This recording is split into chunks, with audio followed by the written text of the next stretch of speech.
ആകെ പ്രശ്നമാണല്ലോ മാധവനാരെ. എന്ത് പ്രശ്നം?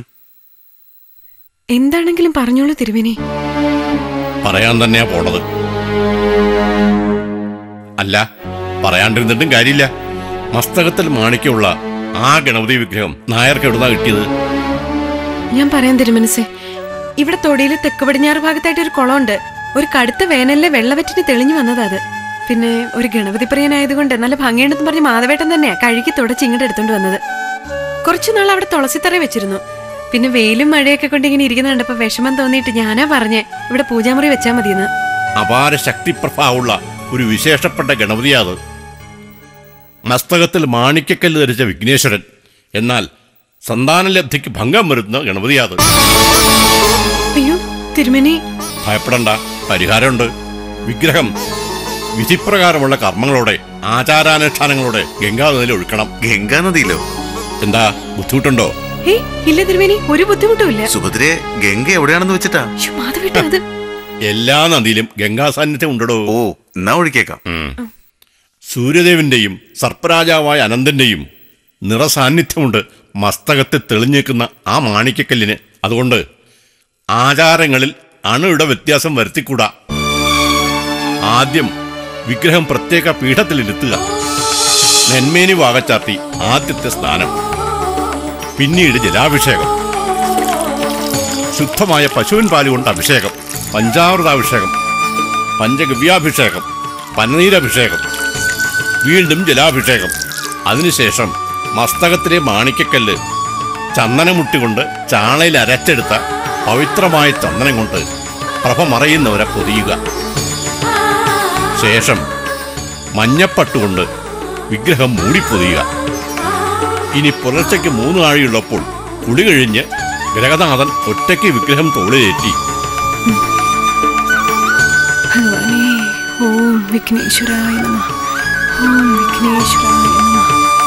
ഭൂമിയിൽ നഗ്നപാതനായി നടന്ന്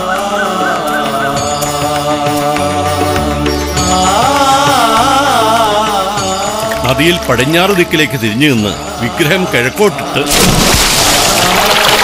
സർവ്വ അപരാധങ്ങളും പുറക്കണമെന്ന് പ്രാർത്ഥിച്ച് നദിയിൽ മുങ്ങി നിവർന്ന്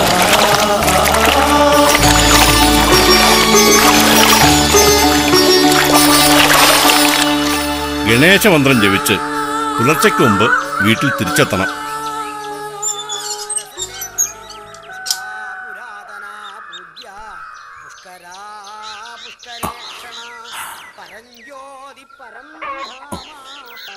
എല്ലാം ഭംഗിയായിട്ട് തന്നെ നടന്നല്ലോ അല്ലേ മാധവേട്ട? ഉവ്, അദ്ദേഹം പറഞ്ഞ പോലെ എല്ലാം ചെയ്തിട്ടുണ്ട്. ഈശ്വര, എനിക്കിപ്പോഴാ ഒന്ന് സമാധാനമായത്. എന്നാലും സുഭദ്ര, എനിക്ക് ഇപ്പോഴും ഒരു സംശയം. കൃത്യമായിട്ട് വിളക്കും കൊളുത്തി ഭംഗിയായിട്ട് പൂജാമുറി സൂക്ഷിച്ചിരുന്ന ഭഗവാനെ എടുത്ത് പുഴയിൽ ഒഴുക്കി കളയാന്ന് വെച്ചാ കുറെ നാൾ കഴിയുമ്പോ ഇനി അത് വേറെ ദോഷമായിട്ടെങ്ങാനും വന്നാൽ? അല്ല, വെറുതെ ചിന്തിച്ചെന്നേ ഉള്ളൂ. അറിവുള്ള ആൾക്കാർ പറഞ്ഞിട്ടല്ലേ നമ്മളത് ചെയ്തത്. നീ കുടിക്കാൻ ഒരു കാപ്പി.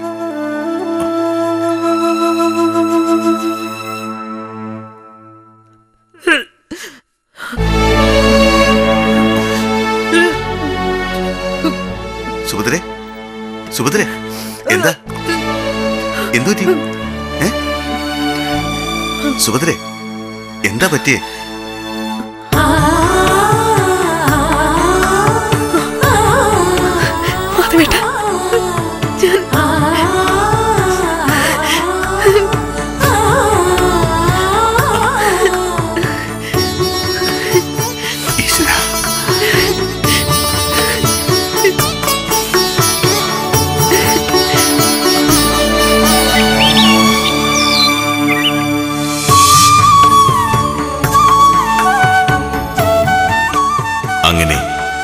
സുഭദ്ര ഒരാൺകുഞ്ഞിന്റെ അമ്മയായി.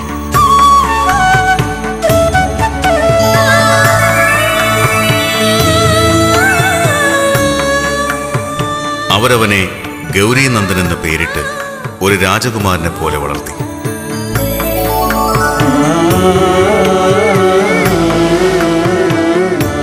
ഗൗരി ഇന്ന് ഒരു സോഫ്റ്റ്വെയർ എഞ്ചിനീയറായി അമേരിക്കൻ മലയാളിയായ ശ്രീനന്ദയെയും വിവാഹം ചെയ്ത് അമേരിക്കയിൽ താമസിക്കുന്നു.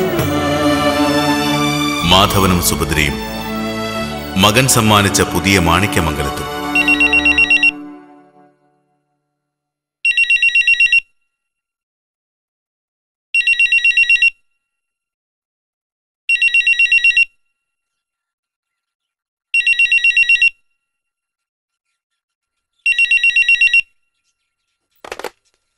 ഹലോ, ആ മോനെ മാധവേട്ടാ. നീ ഞാൻ പറയുന്ന കേക്ക്. ഇത്രയും കാലം നിങ്ങളുടെ ഇഷ്ടപ്രകാരവും തീരുമാനപ്രകാരവും ഓരോ കാര്യങ്ങളൊക്കെ ചെയ്തിട്ട് ഒരു പ്രയോജനം ഉണ്ടായില്ലല്ലോ. ഇനി ഞങ്ങൾ തീരുമാനിക്കും പോലെ ചില കാര്യങ്ങളൊക്കെ നടത്തി നോക്കിയാൽ എന്താ കുഴപ്പം? ആ ആ ആ അതാ പറഞ്ഞത്. ഉടനെ ഇങ്ങോട്ട് പുറപ്പെട്ടു വരിക. ഇവിടെ ഞങ്ങൾ ചില കാര്യങ്ങളൊക്കെ തീരുമാനിച്ചു വെച്ചിട്ടുണ്ട്. ഒരു പരീക്ഷണമായിട്ട് തന്നെ കൂട്ടിക്കോ. ആ ഞാൻ അമ്മയ്ക്ക് കൊടുക്കാം. മോനെ, നീ അച്ഛൻ പറയുന്നത് പോലെ കേൾക്കണം. അമ്മയ്ക്ക് കൂടുതലായിട്ടൊന്നും പറയാനില്ല. നിങ്ങൾ രണ്ടുപേരെയും കാണാൻ ഒരുപാട് ധൃതിയായി അമ്മയ്ക്ക്. നിങ്ങൾ എത്രയും പെട്ടെന്ന് ഇങ്ങ് വാ. അതെയോ? നാളെ തന്നെ തിരിക്കുന്നെന്ന്. ശരി മോനെ.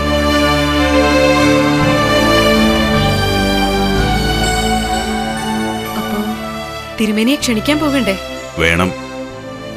അതിന് അവരുടെ ഒരു സമ്മതം കിട്ടിയിട്ട് വേണ്ടേ? ഇനിയിപ്പോ സമാധാനായി.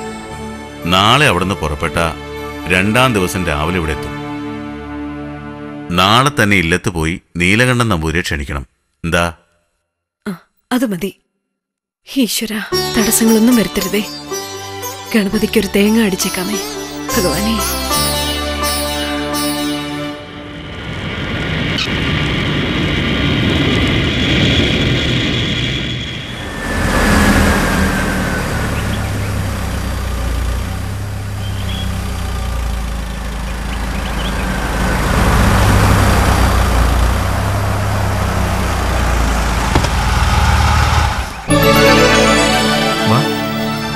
മാധവേട്ടാ, അവരെത്തി. മോനെ, യാത്രയൊക്കെ സുഖമായിരുന്നല്ലോ അല്ലേ? സുഖമായിരിക്കുന്നു. നിങ്ങൾ വേഗം പോയി കുളിച്ച് ഫ്രഷ് ആയിട്ട് വരൂ. തിരുമേനി ഇപ്പെങ്ങെത്തും. അതെ, പ്രശ്നം വെച്ചൊരു പരിഹാരം കണ്ടാൽ തന്നെ എല്ലാത്തിനും സമാധാനായി. അമ്മേ, എന്തൊക്കെ വിശേഷങ്ങൾ? വിശേഷങ്ങളൊക്കെ വിശദമായിട്ട് പറയാൻ സമയമുണ്ടല്ലോ. മക്കള് വന്നാട്ടെ. കേറുവാ മക്കളെ.